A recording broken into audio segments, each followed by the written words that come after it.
శాసనాలకి రాజముద్రికలకి ఏనాడో కాలం చెల్లిపోయింది కదత్తయ్య గారు. పిచ్చి పిచ్చిగా వాగేవంటే పళ్ళు రాలిపోతాయి. వేషాలు వేయకుండా నడు లోపలికి. ఏంటి దున్నపోతుల అడ్డంగా బలిసి తెగరచ్చిపోతున్నావు?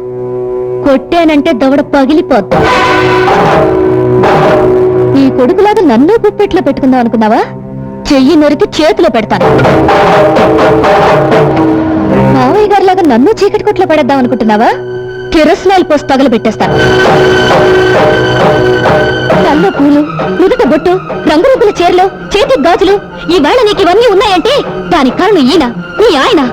ఆయన్ని బయటకు తీసుకెళ్తానంటే వద్దంటావా? చెప్పు తెగిపోద్ది.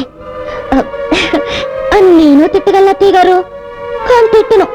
ఎందుకంటే అత్తయ్య గారంటే అభిమానం, పెద్దలంటే గౌరవం.